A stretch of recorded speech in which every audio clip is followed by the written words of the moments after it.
seperti usia kan. Dan sekarang masih ada proses judicial review di MK itu pada Senin nanti. Kira-kira tapi menurut saya optimis nggak Pak dari kualitas tulisan ini MK mengabulkan judicial review itu. Terus yang kedua, pada saat nanti masa kampanye di Pilpres itu Pak, itu kan pasti ada serangan-serangan dalam bentuk hoax atau kampanye negatif atau bad campaign yang mungkin mengarah ke Pak Prabowo sendiri. Kira-kira nanti advokat di sini akan mengawal beliau dari sisi hukumnya harus seperti apa? Betul, ini terima kasih. Ya, terima kasih. Itu dulu ya. Saya jawab bahwa kalau masalah optimis atau tidak, ya satu posisi lisan adalah menyerahkan hal ini sepenuhnya kepada Mahkamah Konstitusi. Jadi kami tidak akan mencoba mengintervensi hal tersebut. Ini kewenangan penuh dari Mahkamah Konstitusi. Bagaimana nanti pergulatan akademik di sana. Kami juga para advokat ini sebenarnya paham ya bagaimana hukum konstitusi itu, ya kan, azas-azas dan nilai-nilai konstitusi itu yang terus bergerak dinamis. Jadi tidak flat di satu tempat. Artinya apa? Kalau dulu saya bisa katakan kalau dulu suatu nilai, suatu pasal ya yang ada pada undang-undang itu bersifat inkonstitusional, pada saat di kemudian hari itu bisa konstitusional.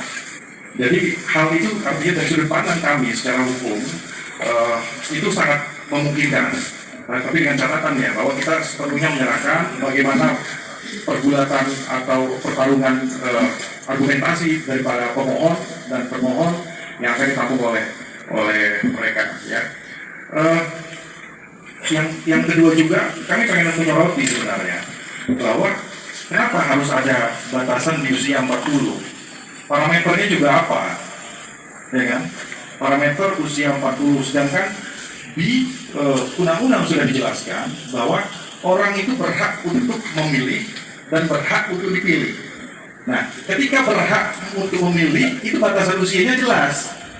Ya kan, ketika sudah dewasa secara hukum 16-17 tahun, seperti itu, kurang lebih seperti itu untuk lakukan pilihan. Tapi ketika untuk dilakukan untuk dipilih, kenapa umurnya dibatasi kan gitu? Nah ini kan menjadi suatu dialektika yang ada nanti di Mahkamah Konstitusi untuk melihat kenapa harus ada batasan umur dan perbedaannya apa dan parameternya atau landasan filosofis umur 40 itu apa? Ya kan itu yang akan diuji, yang akan di-challenge, ya kan.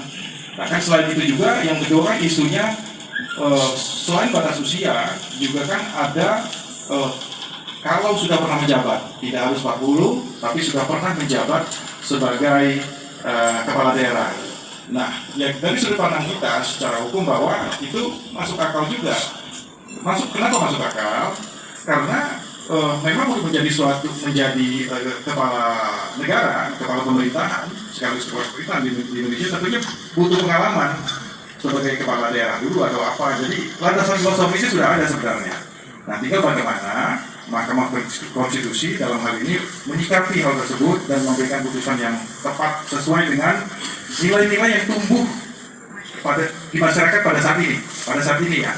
Nah, yang kedua kaitannya dengan serangan hoax fitnah terhadap Pak Prabowo yang memang dari dulu narasinya akan selalu ada. Kita sudah sama-sama paham dan kita sangat siap.